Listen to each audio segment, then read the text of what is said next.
कार्यक्रम के तहत मुझे आमंत्रित किया गया है कि मैं बिहार में शिक्षा की दशा एवं दिशा इस विषय पर अपने विचार रखूं।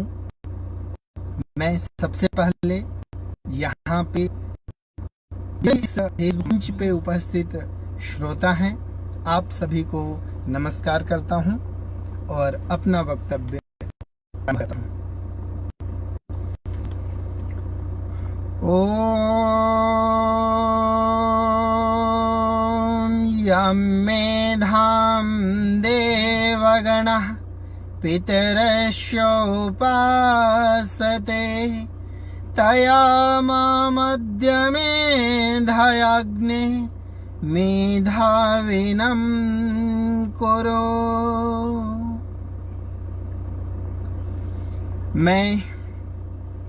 वैसे मेरा परिचय लिखा हुआ था, लेकिन पुनः मैं अपना एक संक्षिप्त परिचय आप सबके समक्ष यहाँ पे बता देना चाहता हूँ, क्योंकि जिस विषय को लेकर के मैं आज आपके साथ वार्तालाप करने जा रहा हूँ, विचार करने जा रहा हूँ, तो उस संदर्भ में मेरा बैकग्राउंड, मेरा एक संक्षिप्त परिचय, मेरा ऐसा मानना है कि इस विषय की एक सुचारूपन के लिए,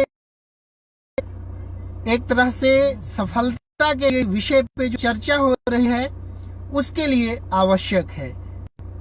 मैं डॉक्टर विश्वजीत विद्यालंकार, मूलतः गया जिले के पास औरंगाबाद जिला बिहार है, उसके गांव का हूँ। मेरी शिक्षा दीक्षा प्रारंभिक यानी कि प्राथमिक शिक्षा कह सकते हैं अपने गृह राज्य में, अपने गांव के स्कूल में हुआ है।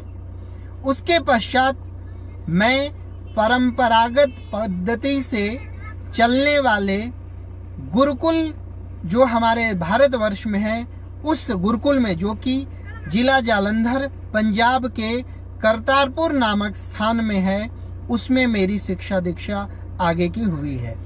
उसके पश्चात ग्रेजुएशन समाप्त करने के बाद मैं आगे दिल्ली विश्वविद्यालय की ओर गया और वहाँ पे जाकर मैंने परास्नातक यानी कि एमए, बीएड, एमफिल, पीएचडी की उच्च शिक्षा प्राप्त की।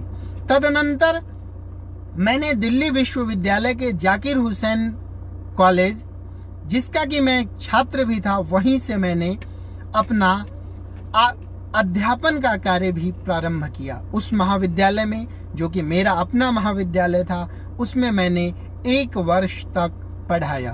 तदनंतर दिल्ली विश्वविद्यालय की एडहॉक पद्धति सभी लोग परिचित होंगे।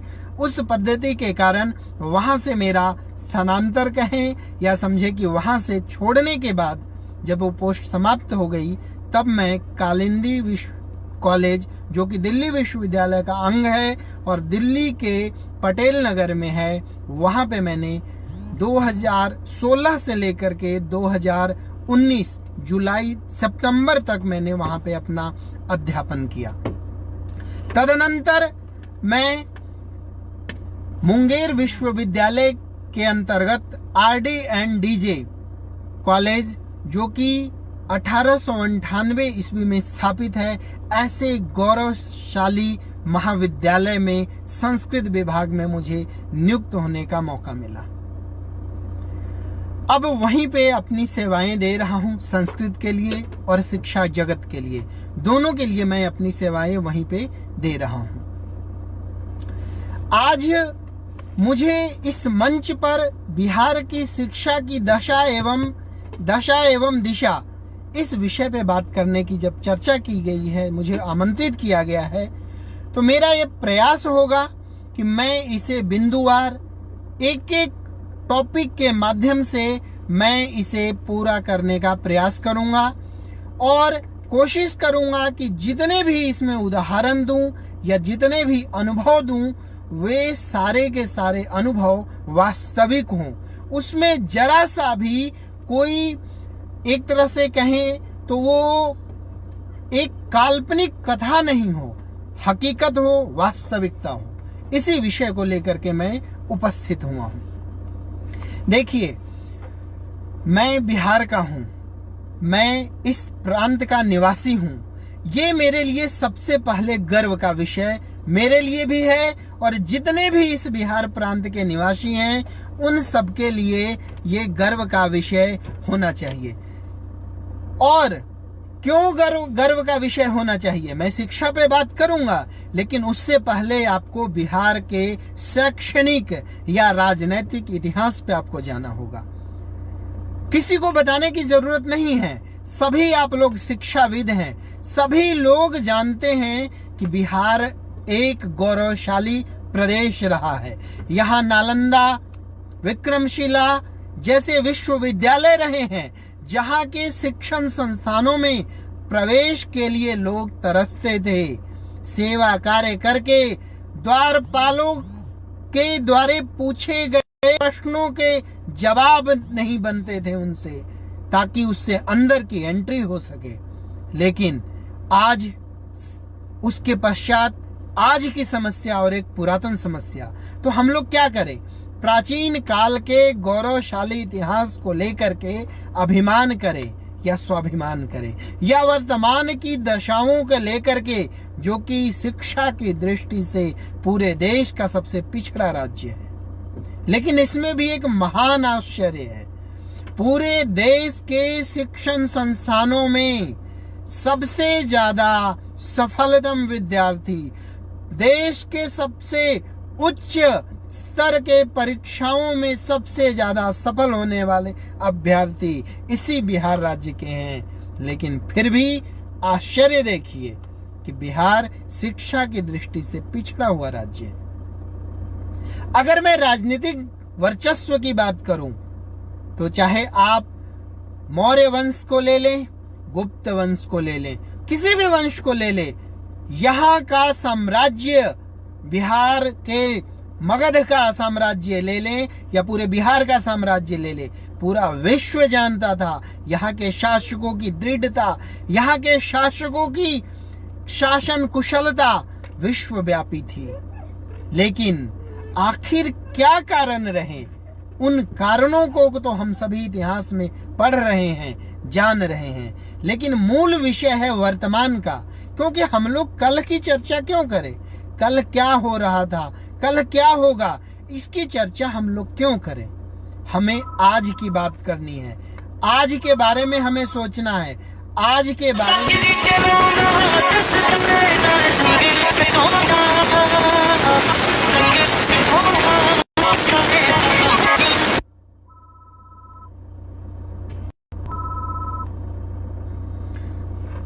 आज की बात को करते हैं। तो मैं बिहार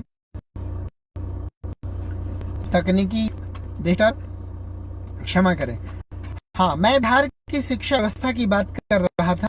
बिहार की वर्तमान शिक्षा की दशा एवं दिशा, दशा क्या है किसी से छुपी नहीं हुई है। चाहे वो प्राइमरी स्कूलों की हो, मिडिल स्कूलों की हो, इंटर कॉलेज की हो, स्नातक स्तरीय कॉलेज की हो, अथवा परास्नातक यानी कि यूनिवर्सिटी की हो, विश्वविद्यालयों की व्यवस्था हो, किसी से छुपी नहीं है। इसमें वास्तविकता बतलाने की आवश्यकता मुझे नहीं है। चाहे परीक्षाओं का संचालन हो, 3 वर्षों के स्नातक जैसी व्यवस्था चाहे किसी कारण से विलंब होती हो, 4 वर्षों में, 5 वर्षों में, मतलब एक व्यवस्था किस कारण विलंब हो रहा है, इन कारणों पे हम चर्चा करें, उससे अच्छा है कि हम इसके समाधान पे बात करें।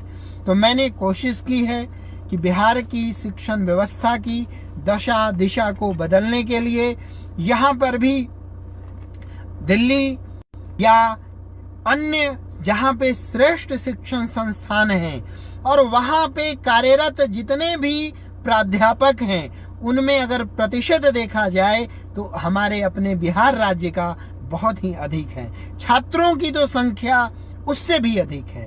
तो क्यों न अपने इस बिहार राज्य में जितने भी हमारे पास शिक्षण संस्थान हैं, जो भी व्यवस्था है, उस व्यवस्था में कुछ ऐसा परिवर्तन किया जाए, उस व्यवस्था में कुछ ऐसी चीजों को समाहित किया जाए कि जिसके माध्यम से हम लोग इस शिक्षा की व्यवस्था को बदल सके।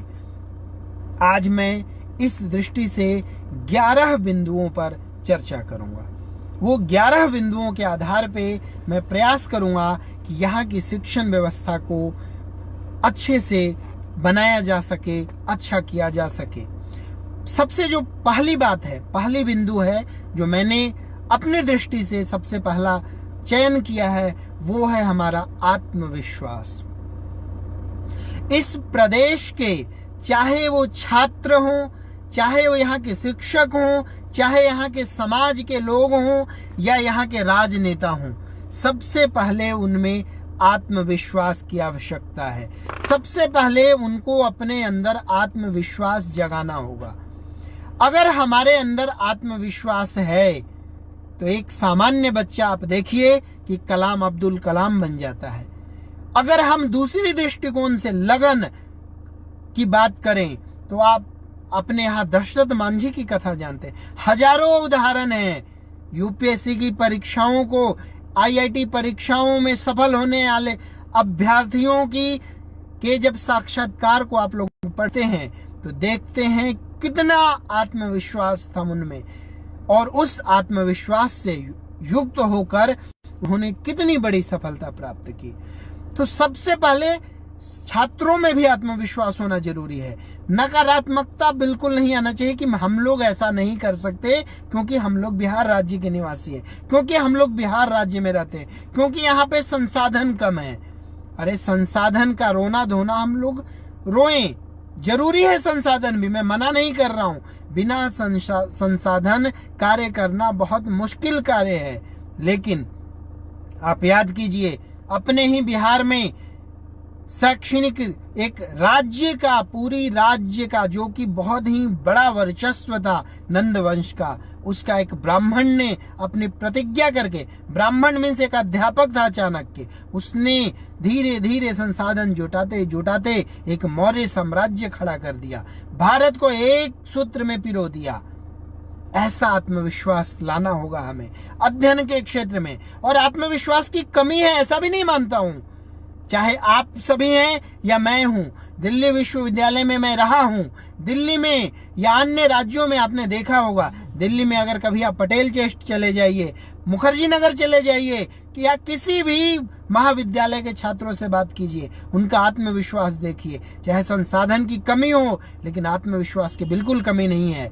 इसी आत्मविश्वास को सकारात्मक रूप में हमें लाना होगा और उसी माध्यम से हम लोग शिक्षा के में बिहार राज्य के अंतर्गत ही, जैसे आत्मविश्वास में एक और मैं उदाहरण दूंगा। हमारे यहाँ शिक्षा में जो अध्यापन करने वाले, चाहे वो स्कूल में हो, कॉलेज में हो, यूनिवर्सिटी में हो, या यहाँ एक कोचिंग व्यवस्था हर जगह चलती है। आप बड़े बड़े कोचिंग सेंटर देखें, सब में हमारे यहाँ के ही प्राध्यापक हैं, इसी माटी के हैं, और उसके छात्र भी ज्यादातर इसी माटी के हैं। तो क्या, और बहुत अच्छे इंस्टीट्यूट, संस्थान बना रखे हैं, तो क्या हमारे इस माटी के लाल इसी भूमि में, इसी बिहार राज्य की धरती पे वैसे संस्थान नहीं खोल सकते? क्या, अगर खोलने में क्या क्या परेशानियां हैं, उन परेशानियों को दूर करके और यहीं पे अगर वैसा प्रयास किया जाए तो एक सकारात्मक पहल होएगी।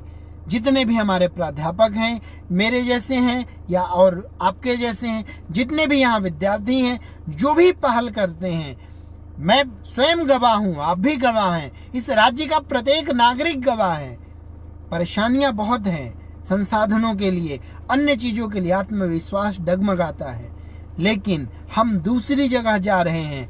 जाएं, सफल हों। जैसे मैं भी बाहर पढ़ा हूं, मैं मना नहीं कर रहा हूं, बहुत सारे लोग बाहर पढ़े हैं, लेकिन हम सब अगर परिस्थितिवश या अपने स्वयं स्वेच्छा से अगर बिहार राज्य में आते हैं तो उसी ऊर्जा के साथ, उसी आत्मविश्वास के साथ बिहार में भी अगर शिक्षा में सुधार के लिए हम लोग कार्य कर रहे हैं, तब ये बहुत ही सुनहरा अवसर होगा बिहार के लिए। क्यों? अगर कुछ लोग हम लोग विपरीत परिस्थितियों का कहेंगे तो परिस्थितियां तो हमेशा ही विपरीत रहती है। परिस्थितियां, संस्कृत में एक लाइन है, कहा जाता है चक्रार पंक्ति गच्छति भाग्य पंक्ति, यानी पहिए की तरह, चक्र की तरह है हमारा भाग्य। सुख दुख लाभ हानि चलता रहता है, लेकिन हमें इन सबको लेकर आगे बढ़ना होगा, सकारात्मक रूप से आगे चलना होगा, तभी हम लोग कुछ कार्य कर सकेंगे। बिहार में शिक्षा को सबल बनाएंगे, शिक्षा का स्तर ऊंचा बन सकता है। दूसरे बिंदु पे मैं आता हूं, जो मैंने अनुभव किया है।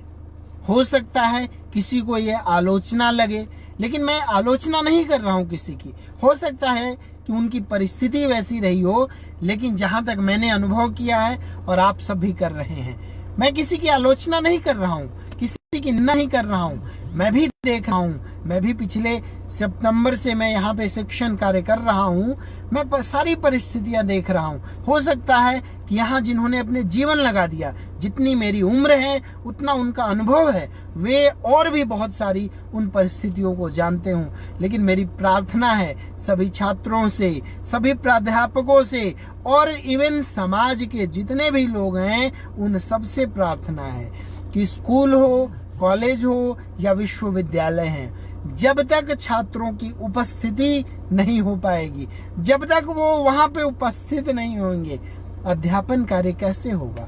एक दूसरा पक्ष भी इसमें है, हो सकता है आपके मन में आ रहा हो कि हम लोग कॉलेजों में उपस्थित क्यों, कैसे हो, वहां पे संसाधन नहीं है, क्लासरूम्स नहीं है, बैठने की व्यवस्था नहीं है, पानी पीने की व्यवस्था नहीं है, अध्यापक नहीं है। तो ये सारी कमियां हैं, इसकी जिम्मेदारी समाज की है। समाज इस मुद्दे को उठाए व्यवस्था के माध्यम से। इसमें कोई संग्राम करने की आवश्यकता नहीं है। आप व्यवस्था के माध्यम से, कि अफसरशाही के माध्यम से, राजनीतिक प्रयासों के माध्यम से, जैसे भी हो, उस चीजों को दूर करवाएं। आखिर क्या कारण है कि एक विद्यालय हो, महाविद्यालय हो या विश्वविद्यालय हो, उसमें अगर किसी चीज की व्यवस्था नहीं है तो समाज को भी उस दृष्टि में सहयोग करना चाहिए। समाज को भी चाहिए कि उसमें सकारात्मक हो, समाज भी उसके प्रति जागरूक हो। आप हर चीज के लिए प्रदर्शन करते हैं, हर चीज के लिए आंदोलन करते हैं, धरने करते हैं, शिक्षा के लिए क्यों नहीं ऐसा कर सकते। आप शिक्षा व्यवस्था के सबल अंग हैं।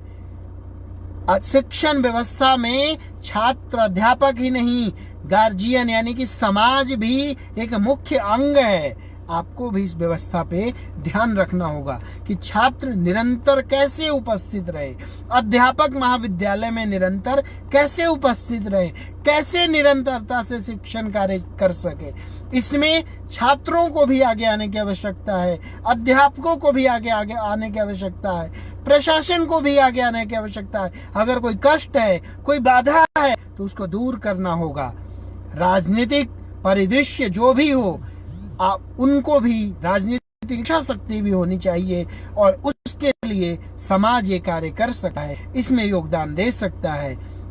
लेकिन सबसे पहले मैं और आप यानी कि अध्यापक और छात्र, हमें इसमें जागरूक होना पड़ेगा, हमें इसलिए आगे आना पड़ेगा ताकि हम लोग एक सकारात्मक माहौल बना सके, निरंतर उपस्थित रहे। क्योंकि शिक्षण कार्य एक निरंतरता का व्यवसाय है। इसमें जैसे ही निरंतरता यानी कि इसमें अगर कंटिन्यूअस जब हम कोई कार्य कर रहे हैं तब तक तो सही है। आप देखते होंगे कि छुट्टियां जब हो जाती हैं तो ना तो बच्चों को पढ़ने का मन करता है, ना अध्यापक को पढ़ाने का मन करता है। ऐसा क्यों है? क्योंकि हमारी निरंतरता टूट जाती है। ये मेरा सामान्य अनुभव रहा है कि जितने भी अच्छे पढ़ने लिखने वाले या जिसे प्रखरमती वाले हैं, अगर आज के भाषा में कहूं तो जिसे कहते हैं टॉपर्स हैं, वे सब भले ही कम पढ़ें, थोड़ा पढ़ें, लेकिन रोज पढ़ते हैं, निरंतर पढ़ते हैं, वो अपना अध्ययन बाधित नहीं होने दे रहे हैं। तो वही सच्चा माध्यम है, वही सच्चा प्रयास है और ये हमारा दूसरा कदम है, दूसरा बिंदु है। बिहार में शिक्षा की अगर दशा खराब है तो उसको एक सकारात्मक दिशा देने के लिए, सकारात्मक अब मैं तीसरे बिंदु आता हूँ, संसाधन। इस बिंदु पे मैं बात करूंगा तो सभी इससे सहमत होंगे कि मैं दिल्ली विश्वविद्यालय में पढ़ा लिखा हूं, तो ऐसा नहीं कह सकता कि सभी राज्यों में है या नहीं है। लेकिन जब मैं यहाँ आया हूँ, बचपन में भी यहाँ रहा हूँ, आप सभी इसी के निवासी हैं, सबने इस चीज को महसूस किया है कि हमारे राज्य के चाहे वो विद्यालय हैं, वो चाहे महाविद्यालय हैं, वो चाहे विश्वविद्यालय हैं, उनमें संसाधनों की कमी है। अब इसमें दो बातें आती हैं। सबसे पहली बात आती है कि हम उस संसाधन की कमी को लेके और अपना शिक्षण कार्य के रूप में यानी कि अध्ययन कार्य और अध्यापक के रूप में अध्यापन कार्य दोनों से मुक्त हो जाए कि संसाधन नहीं है, मैं ये कार्य नहीं करूंगा। अभी हम सब कोरोना काल कह सकते हैं, उसमें रह रहे हैं। आपने देखा होगा, सबने सोशल मीडिया पर एक तस्वीर शेयर हुई थी एक अध्यापिका का, जिसने उसके घर में प्रोजेक्टर नहीं है, वीडियो रिकॉर्डिंग या वीडियो रिकॉर्डर नहीं है, लेकिन उन्होंने सामान्य घर के कपड़ों से डंडों में रस्सी से बांध करके और मोबाइल ही उन्होंने कितना अच्छा वीडियो बना करके और घर में अपना बोर्ड बना करके और ऑनलाइन शिक्षण कार्य कर रही है। अगर वो भी चाहती तो संसाधनों का के अभाव का हवाला देकर के अपने शिक्षण कार्य को रोक सकती थी। क्या हो सकता है, दो परिस्थिति हो सकती है कि वो परमानेंट अध्यापिका हो या प्राइवेट अध्यापिका हो। प्राइवेट हो तो उसकी मजबूरी है, उसकी नौकरी की मजबूरी है, उसका ऐसा नहीं कर सकता। लेकिन देखिए, छात्र हूं या अध्यापक हूं, अगर आप में इच्छा शक्ति है तो संसाधन कम भी है तो आप उसमें बढ़ाने का प्रयास कीजिए। संसाधन की कमी का एक दूसरा दृष्टिकोण भी मैंने महसूस किया है, आपने भी किया होगा। यहाँ पे पता नहीं क्या ऐसा दृष्टिकोण है, और जगह भी होता होगा लेकिन मुझे नहीं पता। महाविद्यालय या विद्यालय, विश्वविद्यालय संसाधन है, चाहे उपकरण हो, दरवाजे हो, खिड़कियां हो, हैंडपंप हो, पानी की टंकी हो, बेंच हो, कुर्सी हो, पता नहीं क्या समझते हैं। कोई तोड़ देते हैं, कोई चुरा लेते हैं, कोई उठा लेते हैं, कोई नुकसान पहुंचा देते हैं। ये नहीं समझते कि हमारे ही बच्चे, हमारे ही विद्यार्थी उन्हीं महाविद्यालयों में, उन्हीं शिक्षण संस्थानों में जाकर के कैसे पढ़ेंगे। आपने पंखे खराब कर दिए, लाइट खराब कर दिए, शीशे तोड़ दिए, तो अब अध्यापक क्या करे? अध्यापक पढ़ाए या रखवाली करे? छात्र क्या करे? पढ़े लगे। तो यहाँ पर छात्रों को, अध्यापकों को अगर सकारात्मक होना है संसाधन के प्रति, तो समाज को भी इस दृष्टिकोण में जागरूक होना होगा। वो शिक्षण संस्थानों के संसाधनों की सुरक्षा करे। पुलिस नहीं है, प्रशासन का कार्य है, लेकिन कहीं न कहीं समाज भी इस तथ्य को जानता है कि कौन ऐसे तत्व हैं जो शिक्षण संस्थानों के संसाधन को नुकसान पहुंचाते हैं। आप लड़ाई मत कीजिए, लड़ाई किसी भी व्यवस्था का समाधान नहीं है। आप उनको समझाइए, उनसे बात कीजिए, वार्तालाप कीजिए, और इस माध्यम से जो संसाधन हैं उन संसाधनों को बचाइए और अधिक संसाधनों को चाहे वो सरकार के माध्यम से, परोपकार के माध्यम से, जैसे भी हो, उसको विकसित किया जाए, ताकि आपके यानी कि मेरे इस राज्य के विद्यार्थी और अध्यापक संसाधन योग्य पढ़ाएं। अगर विद्यार्थी के रूप में बात करूं तो हर संसाधन, बैठने का संसाधन, गर्मी में पंखे का संसाधन, अगर बरसात रही हो तो छत न टपके ऐसे कमरे का संसाधन, अध्यापक के लिए चाहे वो अध्ययन के लिए हो या शोध कार्यों के लिए हो, बैठने की व्यवस्था हो, पानी पीने की, विद्यार्थियों के लिए भी प्रॉपर हाइजीन वाला वॉशरूम की व्यवस्था हो। अगर शिक्षण संस्थान में एक अध्यापक रुकता है, वहां पे बैठता है, पढ़ता है, पढ़ाता है, तो अध्यापक हो या वह छात्र हो, सबके लिए आवश्यक है कि ये कुछ सामान्य मूलभूत चीजें वहां पे उपस्थित होनी चाहिए, तभी तो शिक्षण कार्य होगा। अब इसमें अगर कोई शिक्षा नीति को दोष दे, कोई सरकार को दे, कोई उसको दोष दे, मैं ऐसा कुछ नहीं करने जा रहा हूं। मेरा एक ही निवेदन है सबसे कि वो किसी भी विश्वविद्यालय की बात हो, किसी भी विद्यालय महाविद्यालय की बात हो, सबसे पहले छात्रों को जागरूक होना पड़ेगा, छात्रों के विभाग को जागरूक होना पड़ेगा और प्राध्यापक को जागरूक करना पड़ेगा। अब जब तीनों जागरूक रहेंगे तो समाज स्वतः आपकी सकारात्मकता का स्वागत करेगा, आपके शिक्षण संस्थानों का संरक्षण करेगा, आपके प्रति एक सकारात्मक दृष्टिकोण रखेगा। तो ये चीजें आपका तीसरा बिंदु मैंने कहा संसाधन। अब वर्तमान समय में जैसे कहा जाए तो इलेक्ट्रिसिटी यानी बिजली, कंप्यूटर, इंटरनेट ये आवश्यक उपकरण है, चाहे वो विद्यालय हो, महाविद्यालय हो या विश्वविद्यालय हो।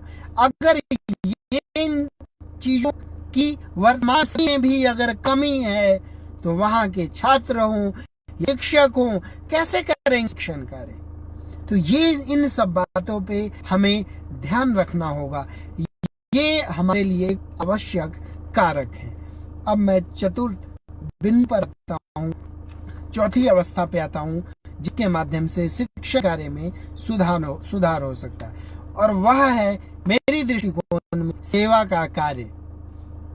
कौन सा सेवा का कार्य, ये आप लोग सोच रहे होंगे। देखिए, मैंने जैसा कि सबसे पहले भी कहा, आप भी जानते हैं और आप क्या पूरी दुनिया जानती है, हमारे इस राज्य की प्रतिभाएं, चाहे वो सामान्य विषय में हो, भाषा के विषय में हो, विज्ञान के विषय में हो, या तकनीक के विषय में हो, या किसी भी विषय में हो, या प्रशासन में हो, इतने ज्यादा प्रतिभाएं, इतने ज्यादा प्रतिभागी हमारे इस धरती के माटी पूरे देश में, विदेशों में सेवाएं कर रहे हैं। और ऊपर के जो बिंदु कहा मैंने संसाधन, अगर ठान लें कम से कम एक एक गांव को ही गोद में ले लें, मिलकर गोद में ले लें। बहुत सारे ऐसे परिवार हैं जिसमें चारों भाई आईएएस ऑफिसर हैं, बहुत सारे ऐसे परिवार बड़े बड़े बिजनेसमैन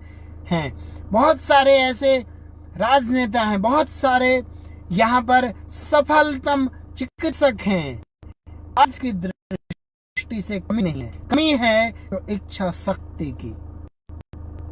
इस बिहार की आलोचना करते रहिए, आप बाहर के राज्यों में जाकर अपनी पहचान छुपाते रहिए कि आप बिहार के नहीं हैं, आपके परिवार बिहार के थे, आप तो पैदा ही दिल्ली में हुए हैं, आप तो पैदा ही मुंबई में हुए हैं, आप तो पैदा ही कोलकाता में हुए हैं। कुछ भी आप कर लें, लेकिन आपका कहीं न कहीं आपकी जड़ इसी बिहार की है। आपकी जड़ में जो मजबूती है, जो प्रखरता है, जो लगन है, वो इसी बिहार की माटी की है, इसे भूलिए मत।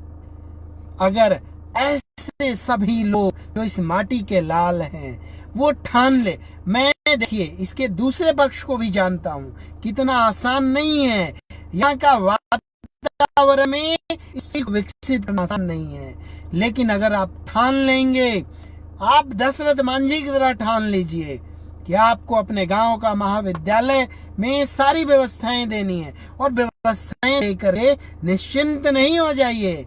दान हमेशा सदपात्र को दिया जाता है, पात्र को नहीं। उस पर रखिए, नजर रखिए, बीच बीच में अपने इस राज्य में आते रहिए, अपने होम नगर में, अपने गांव में आते रहिए, उस पे नजर रखिए, देखते रहिए, उसके बारे में हिसाब किताब रखिए।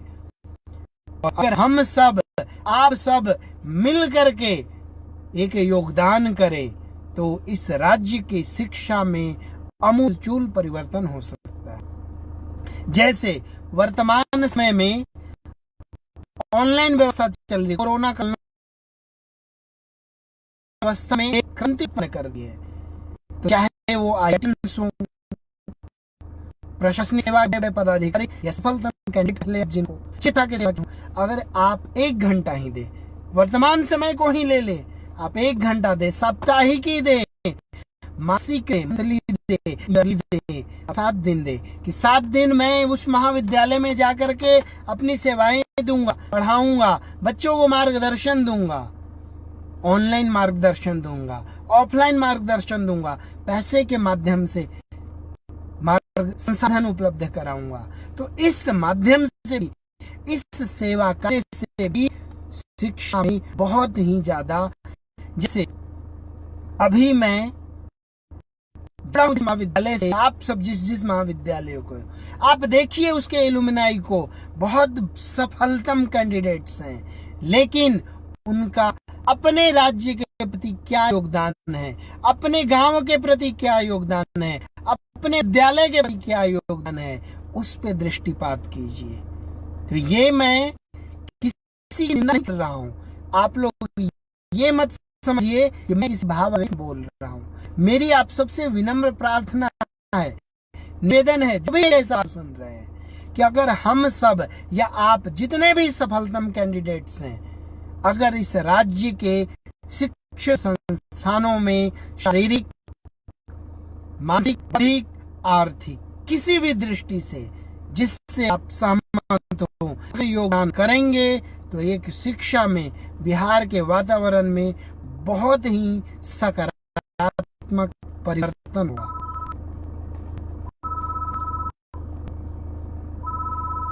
क्षमा करें।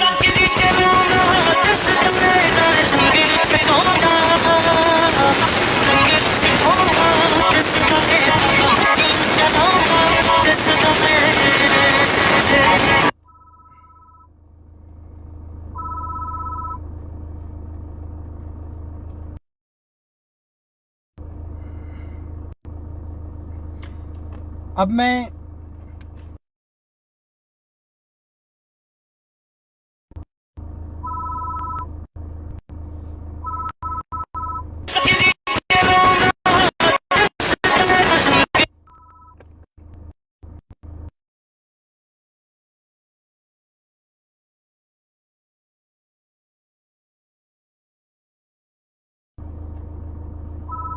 क्षमा करें, तकनीकी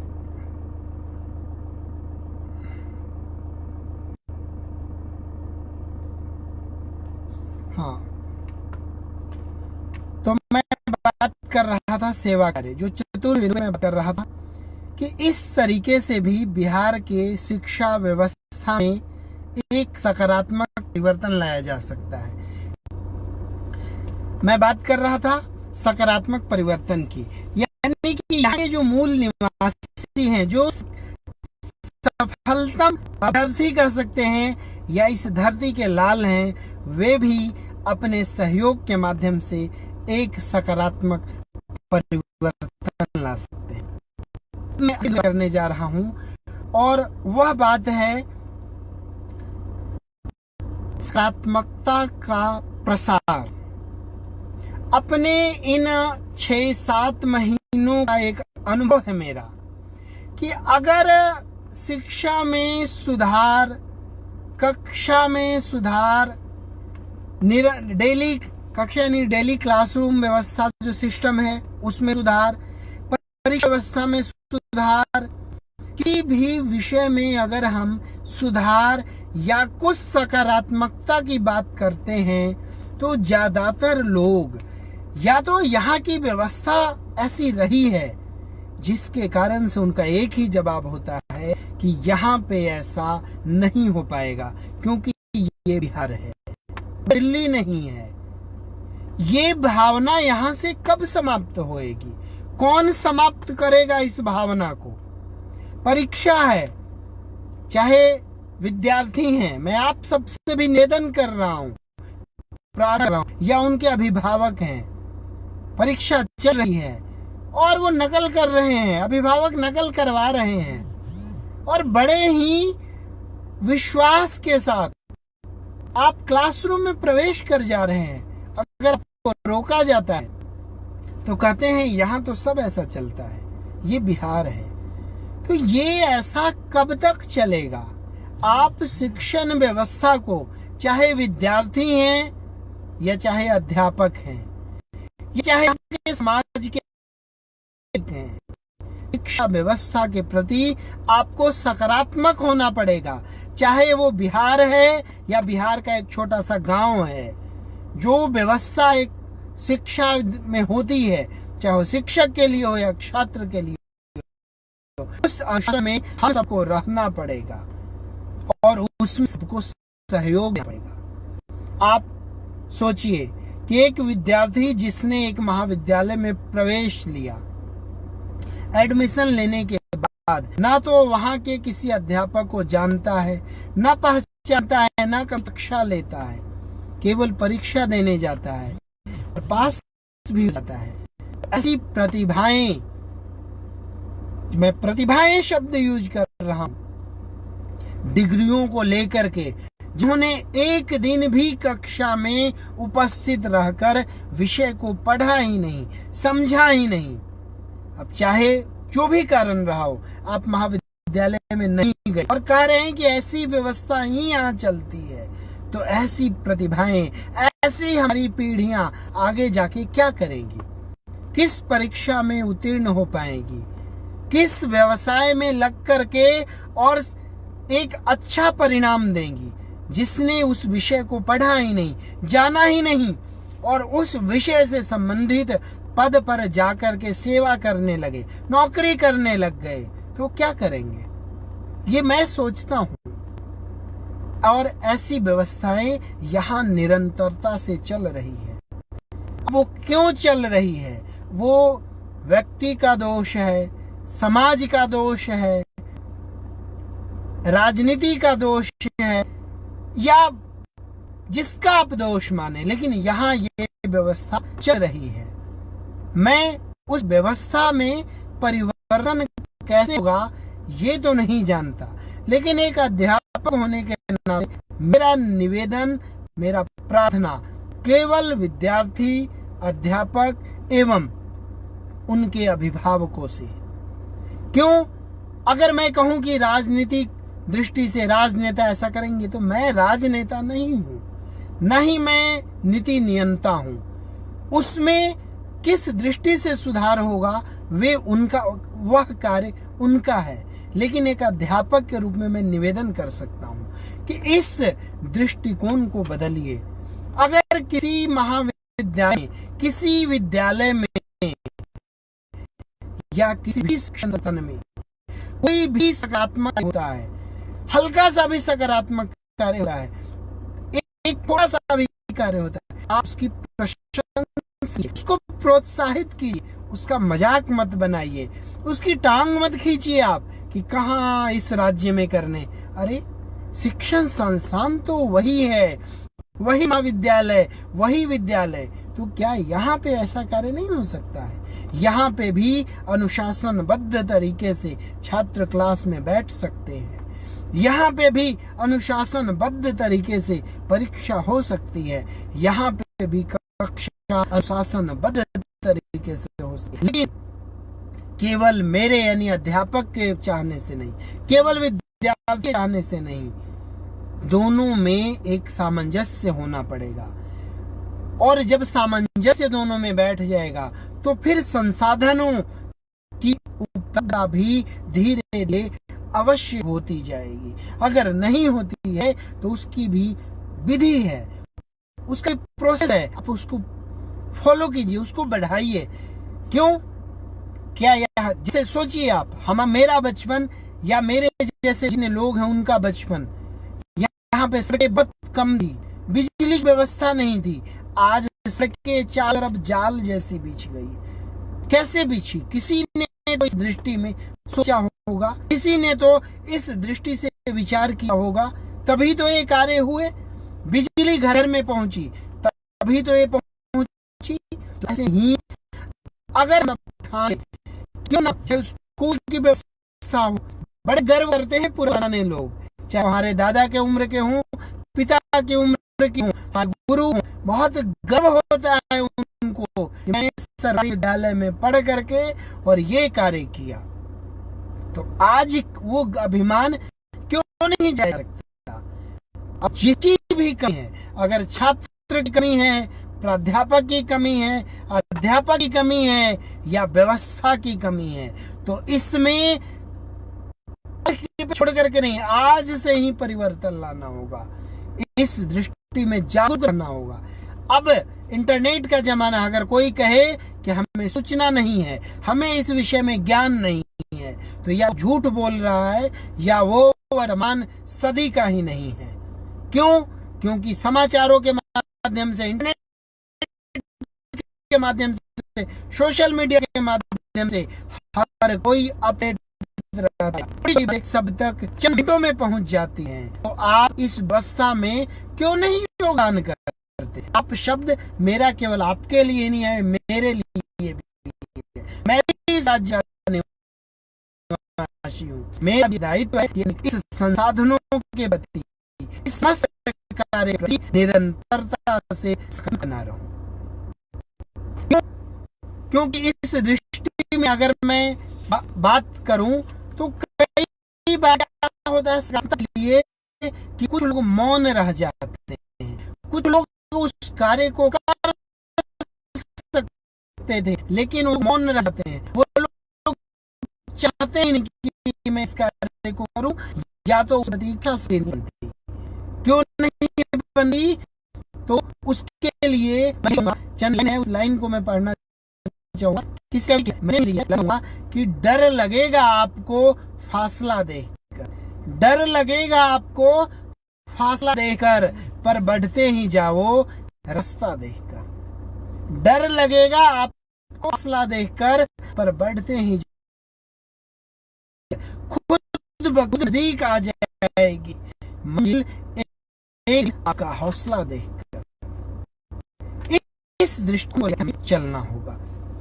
अब मैं पहले बिंदु जो है हमारा, जो 5 बिंदुओं पे हमने किया, सबसे पहला आत्मविश्वास, दूसरे बिंदु की उपस्थिति निरंतरता से, छात्र की भी अध्यापक की भी, तीसरा संसाधन, चौथा बात की सेवा। सेवा कौन? जो राज्य के सफलतम लोग हैं उनका सेवा कार्य, उनका योगदान।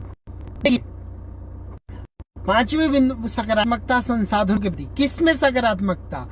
प्रत्येक व्यक्ति में, नागरिक में, प्रत्येक समाज में, प्रत्येक यहाँ के जितने भी अधिकारी हैं उनमें, यहाँ पर जितने भी राजनेता हैं उनमें सकारात्मक भाव आएगा कि शिक्षा, क्यों हम अपने बच्चों को बाहर भेजें, क्यों दूसरे जगह भेजें। मैं मना नहीं कर रहा हूँ, आप मेरे ऊपर ये आक्षेप मत करना, या ये आक्षेप आप कर सकते हैं कि खुद बाहर से पढ़ के आ गया और यहाँ पे उपदेश दे रहा है।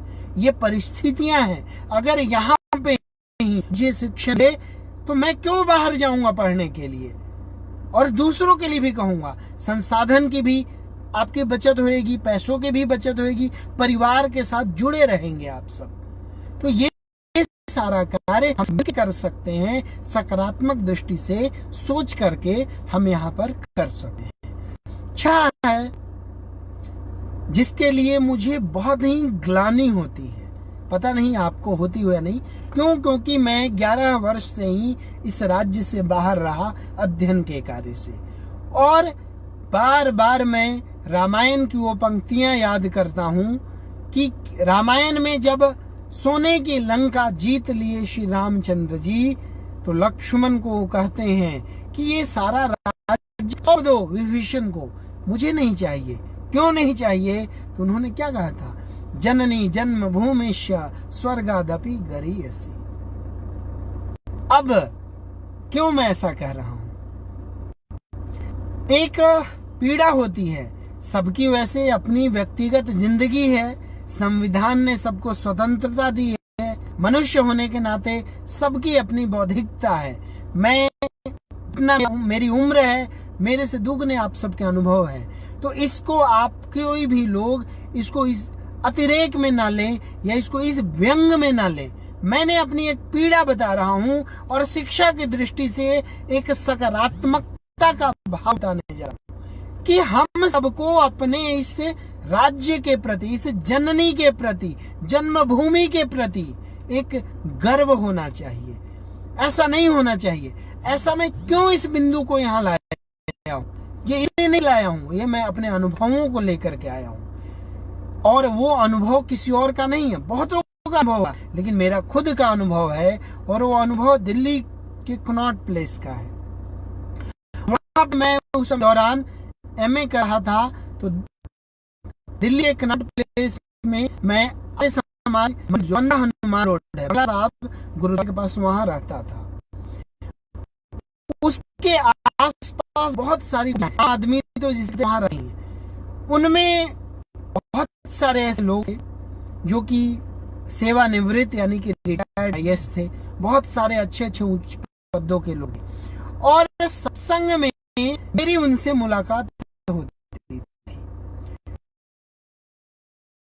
टोन होता है, उस टोन के माध्यम से आप किसी को भी पहचान सकते हैं कि किस राज्य का है, किस भाषा। उस से मुझे ऐसा लगा सामने वाले महाशय जिन्होंने बहुत ही सफल जीवन दिया है, ये संभवतः मेरे अपने बिहार राज्य के हैं या उत्तर प्रदेश के हैं। बस इसी जिज्ञासा से कि मेरे जन्मभूमि के हैं, एक लगाव हुआ और उनसे मैं प्रश्न बैठा कि सर, और उनका उत्तर देखिए, बड़े ही एक हीन भाव से देखते हुए कहते हैं, नहीं मैं बिहार का नहीं हूँ, मैं दिल्ली का हूँ। लेकिन उनकी आवाज बता रही थी कि वो मेरे ही राज्य के थे। बाद में मैंने छात्र हूँ, इंक्वायरी करा, ये सारा हमारा अधिकार होता है। मैंने जब पता लगाया तो बिहार के थे और मैं कोई सहायता नहीं मांगी थी आपसे, बिहार का बताने से आपका स्टैंडर्ड गिर जाता। अगर ऐसी भावना हमारे राज्य के किसी भी लोग हैं तो मेरी दृष्टि आप सही नहीं है। आप अपनी जैसे हो सकते हैं, किसी और की दृष्टि में सही हो सकते हैं, मेरी दृष्टि में आप सही नहीं हो सकते। अगर आप बिहार के हैं, चाहे जिस भी परिस्थिति में हैं, जिस भी राज्य में हैं, जिस भी पद पर हैं, जिस भी देश में हैं, गर्व से आपको मानना होगा कि आप बिहार के हैं। अरे मेरी माता, मेरी जननी चाहे जैसी भी है, मैं दूसरों की जननी का बहुत सम्मान करता हूँ, बहुत इज्जत करता हूँ, लेकिन क्या अपनी जननी को भूल जाऊं? अगर उसमें कुछ कमियां हैं तो उसको मैं दूर करूं, उसको दूर करने की कोशिश करूंगा। तो ये भावना जब तक हमारे बिहार के लोगों में नहीं आएगी, जिन में है, मैं सबकी बात नहीं कर रहा हूं, लेकिन जिनमें ये भाव है, और ऐसे बहुत सारे आप भी लोगों को जानते होंगे कि जो खुद को बताना ही नहीं चाहते, अच्छे अच्छे प्लेटफॉर्म पे, अच्छे अच्छे विश्वविद्यालयों में, अच्छे अच्छे क्लब में, अच्छे अच्छे संगोष्ठों में कि मैं बिहार का हूँ। उनको लगता है कि बिहार का हूँ तो वो मेरे प्रति कुछ अलग गलत सोचेगा। गलत सोचेगा, क्यों गलत सोचेगा? अगर गलत सोचता है तो हमारी कमी है। आप जिस राज्य के हैं, आपको उस राज्य के प्रति गर्व होना चाहिए, आपको अपनी भाषा के प्रति गर्व होना चाहिए, आपको अपने समाज के प्रति गर्व होना चाहिए। अगर रहेगा तभी तो मैं अपने राज्य की उन्नति करूंगा। जिसके प्रति लगाव ही नहीं है, अगर इस राज्य में पला बढ़ा, सफल हुआ, और ठीक है मेरी नौकरी यहाँ लगी, मेरी नौकरी कहीं और भी लग सकती थी, कहीं और लग सकती है, लेकिन इस राज्य में जब तक हूँ, जब तक सेवाएं दे रहा हूँ, मुझे इस राज्य का वासी, राज्य का बेटा बन के सेवा देना पड़ेगा।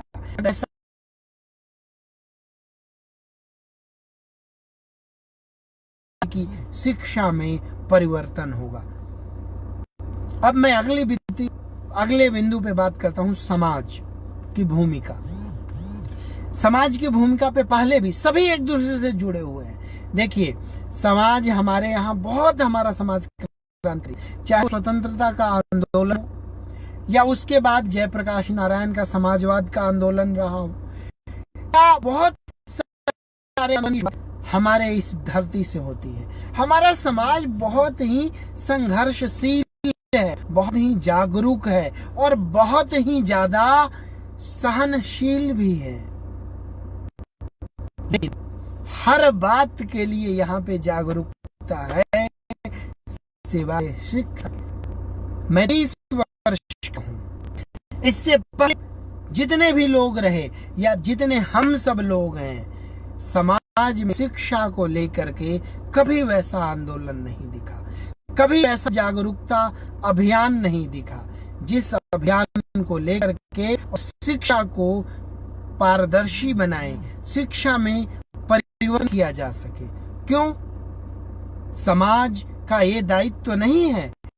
अगर आपके यहाँ का विद्यालय ठीक से कार्य नहीं करता, आपके यहाँ का महाविद्यालय ठीक से कार्य नहीं करता, तो क्या आपका दायित्व नहीं है कि आप वहां पे जाकर के पता करें, आप उनसे इंक्वायरी ले कि क्या कमी है, क्यों ऐसी परिस्थिति आई, और उस परिस्थिति को दूर करने में आप सहायता कर सकते हैं। क्या इन व्यवस्थाओं के प्रति समाज के हम सब लोगों का दायित्व नहीं है? बहुत सारी बाधाएं हैं, बहुत सारे विद्यालय की अपनी समस्याएं, मूलभूत समस्याएं हैं, क्या उसको दूर नहीं कर सकते? उसको मिल बांट करके ठीक नहीं कर सकते? हर कार्य के लिए सरकार पे, प्रशासन पे आश्रित रहना, सदियों तक इंतजार करना, कहाँ की व्यवस्था है? मैं ये नहीं कह रहा हूं कि प्रशासन और सरकार के सारे कार्य को समाज करे, लेकिन अगर समाज ठान ले तो स्वयं भी कर सकता है, प्रशासन और सरकार के माध्यम से भी करवा सकता है, लेकिन कोई करवाना ही नहीं चाहता। कोई भी विद्यालय है, वो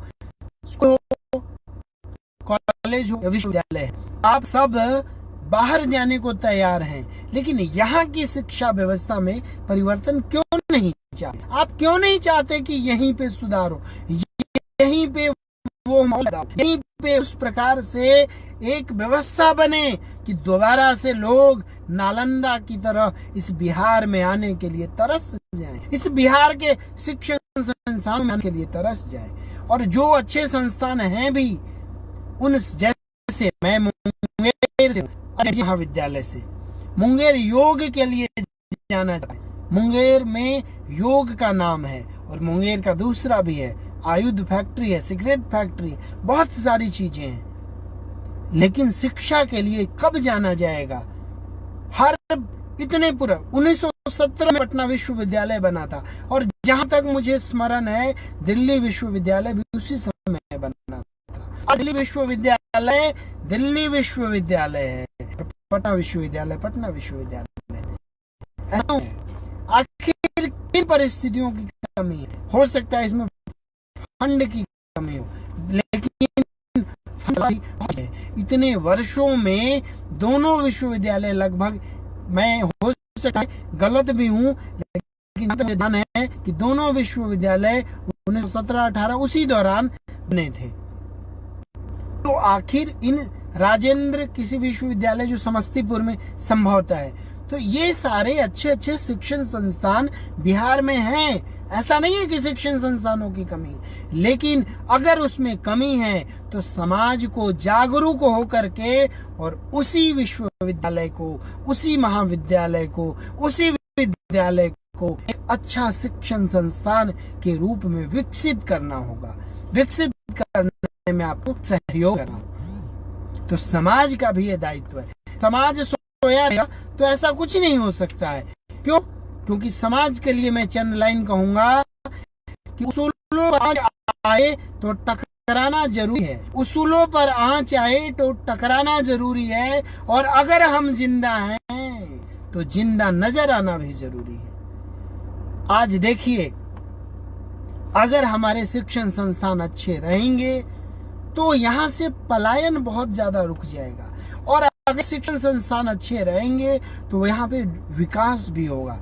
यहाँ पे अब कहेंगे कि यहाँ पे एक माहौल नहीं मिलता है दिल्ली जैसा, तो अगर शिक्षण संस्थान अच्छे होंगे तो वहां पर शिक्षण संस्थान में विभिन्न प्रदेश, विभिन्न देशों से आए विद्यार्थियों के कारण वही माहौल, वही वातावरण बनेगा जो बाहर के अच्छे विश्वविद्यालयों का है।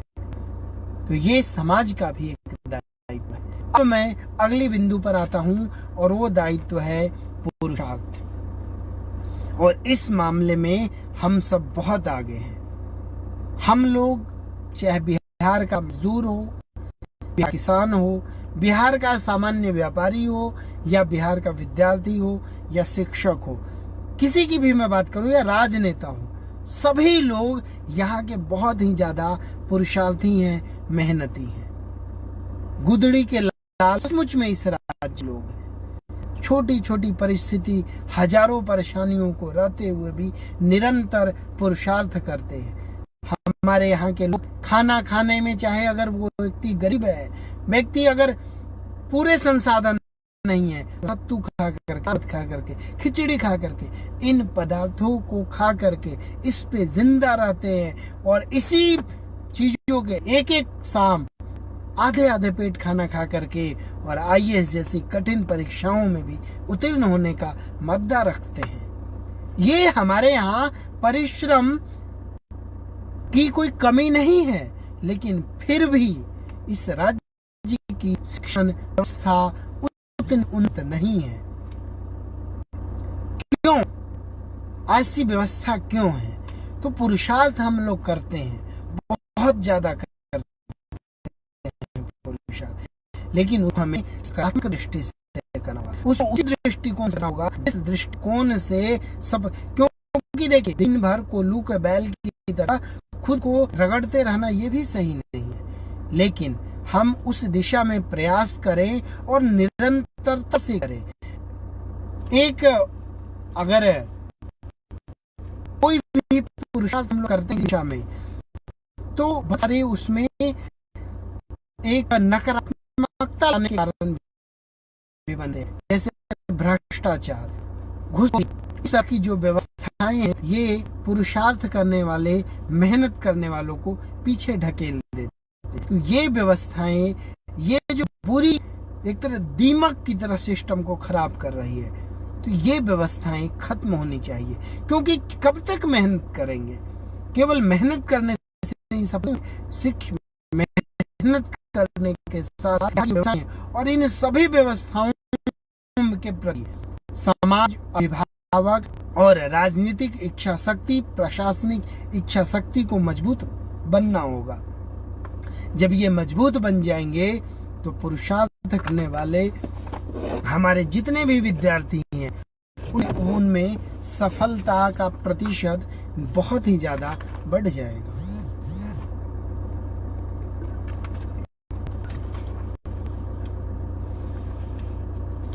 अब मैं आगे बात कर रहा हूं कि पुरुषार्थ के साथ साथ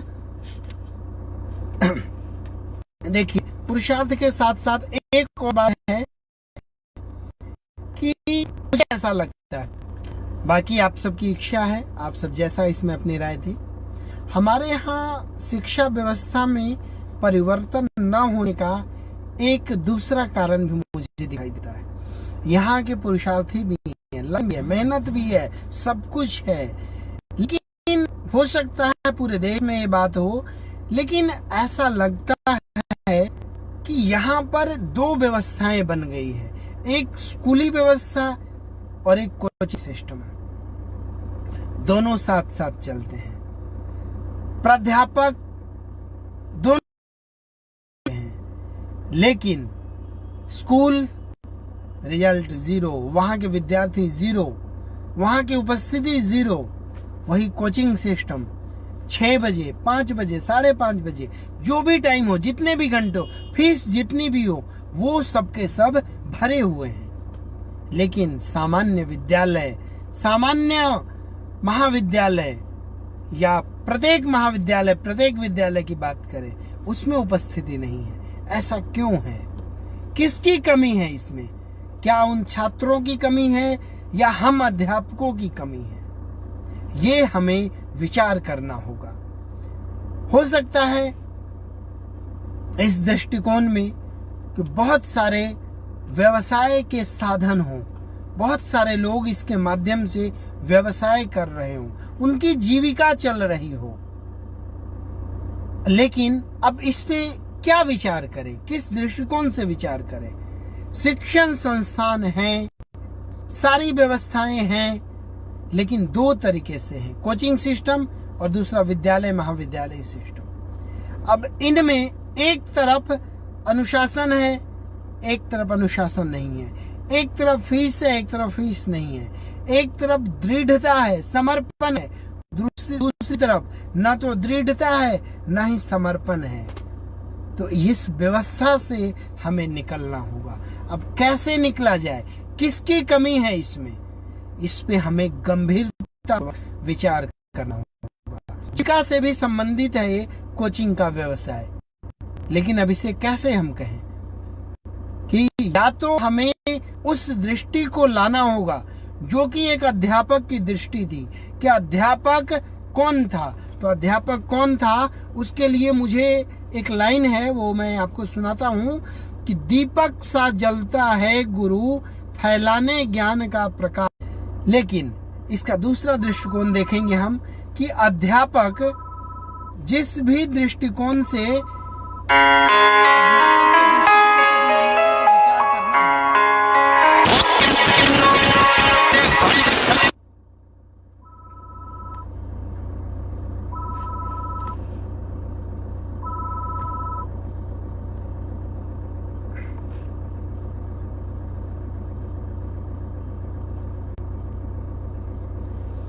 तकनीकी व्यवधान आ गया था, इस वजह से मैं रुक गया था। पता नहीं आज कॉल करने वालों को क्या है समझ में, ये भी एक शिक्षण कार्य है। तो खैर, मैं बात कर रहा था शिक्षण व्यवस्था में दो प्रकार की हमारे यहाँ जो व्यवस्था है, एक कोचिंग सिस्टम, एक विद्या सिस्टम। अब एक तरफ अच्छे से सुचारू रूप से कार्य चल रहा है, छात्र समर्पण है, दोनों में शिक्षा के प्रति एक अनुशासन है, दोनों में एक लगाव है, लेकिन दूसरी तरफ ये सारे गुण बिल्कुल नहीं है। ये क्यों नहीं है, इस चीज के प्रति हम सबको विचार करना होगा, हम सबको इसके प्रति जागरूक बनना होगा। कैसे जागरूक बने, ये एक बहुत ही बड़ा प्रश्न है और अभी इस पे मैं कोई भी टीका टिप्पणी नहीं करना चाहूंगा, क्योंकि ये रोजगार से भी जुड़ा हुआ है। इस संबंध में एक व्यापक चिंतन की आवश्यकता है, छात्रों में भी, अध्यापकों में भी, अभिभावकों में, समाज में, और साथ के साथ जो व्यवस्था करने वाले जो अधिकारी हैं या राजनेता हैं, सब में इस दृष्टि से उनको विचार करना होगा। अगला बिंदु जो हमारा है, वो जो सबसे अंतिम बिंदु है, वह बिंदु है कि हम लोग जितनी भी ये व्यवस्थाएं हैं शिक्षा के, चाहे हम लोगों ने संसाधन के लिए यहाँ पे बात की, चाहे इस संदर्भ में हम लोग शिक्षकों की कमी को लेकर के बात करें, चाहे लोग छात्रों की उपस्थिति में कमी को लेकर के बात करें, या छात्रों की इच्छा शक्ति में कमी को लेकर के बात करें, या समाज के की एक कह सकते हैं कि इसके प्रति उपेक्षा के बारे में हम लोग बात करें, तो इसके लिए हम लोग दोष किसको दें? सबसे पहले यही बात आती है कि हम लोग दोष किसको दें। हम लोग क्या इस बात को इतने वर्षों से मानते हुए बिहार को शिक्षा की दृष्टि से सबसे पिछड़ा राज्य बनाए हुए हैं, लेकिन आश्चर्य देखिए, सबसे बड़ा आश्चर्य तो इसमें यही है कि जहां शिक्षा का स्तर ऊंचा है, वहां पर ज्यादातर सफल अभ्यर्थी इसी बिहार के हैं। तो कैसे आने कि हमारा राज्य पिछड़ा है?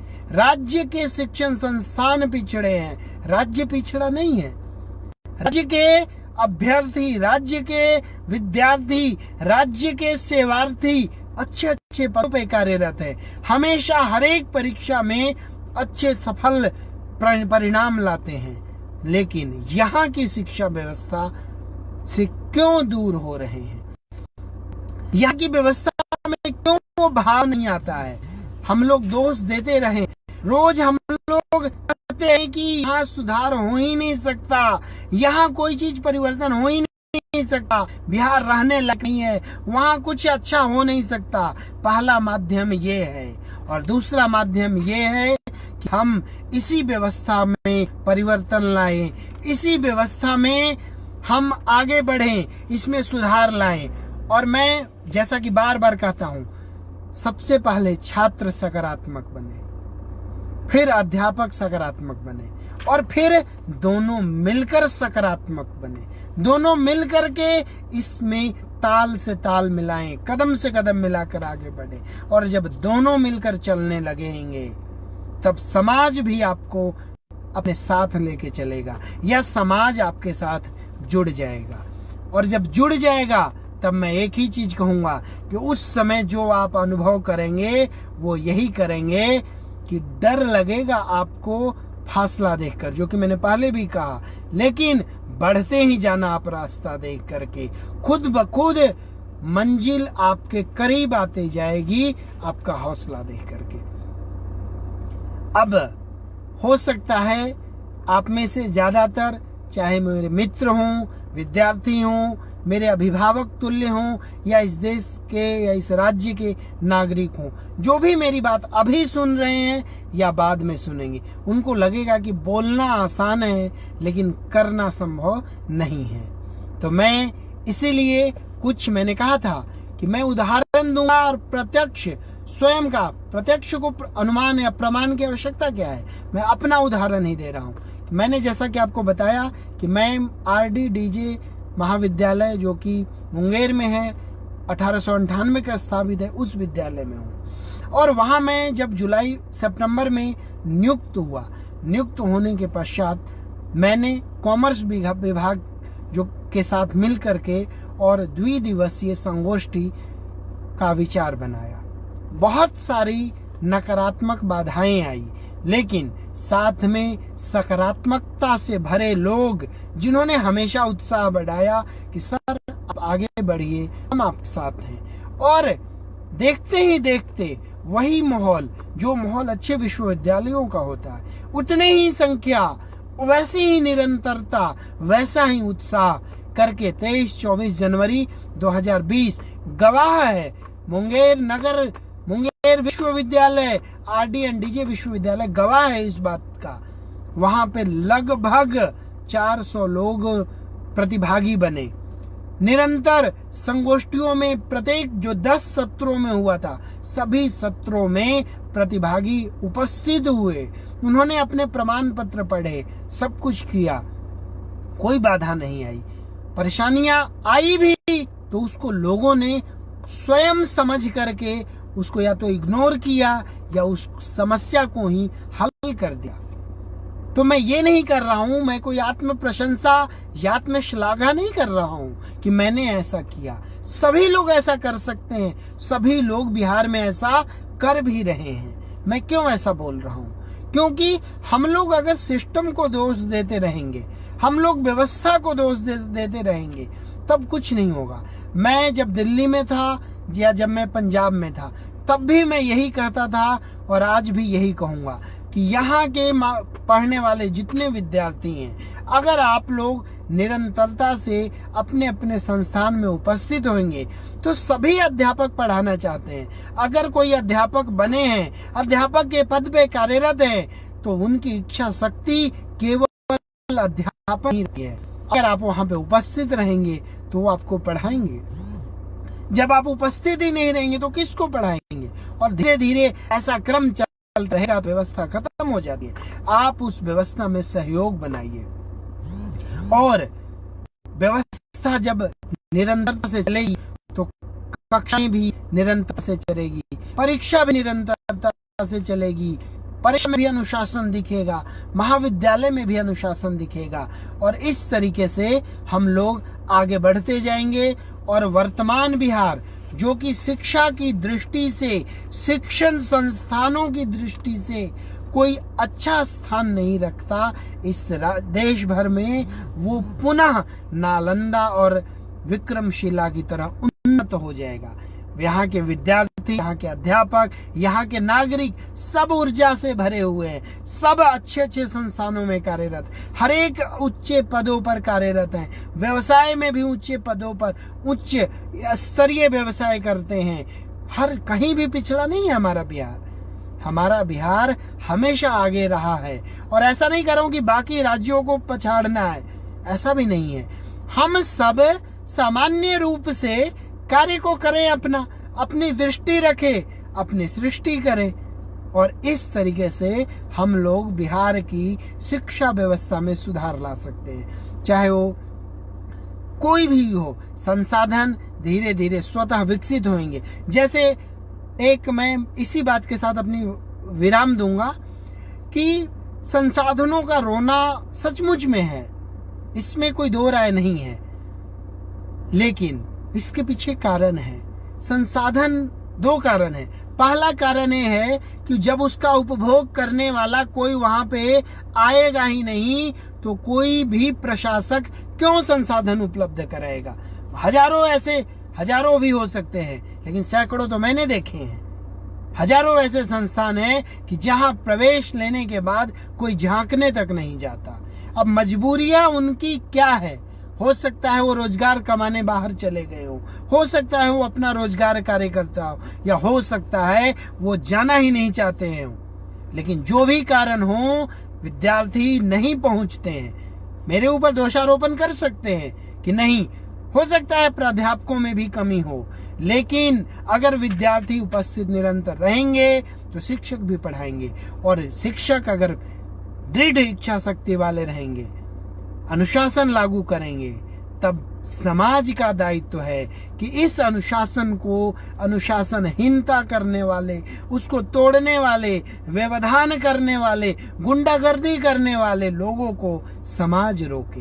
क्योंकि जो भी गुंडागर्दी करने वाला लोग, जो भी ऐसे लोग जो अनुशासन भंग करना चाहते हैं, वो इसी समाज के हैं। वो किसी के बेटे हैं, किसी के भाई हैं, किसी के पुत्र हैं, किसी के पिता हैं, तो वो समाज से बाहर के तो है नहीं।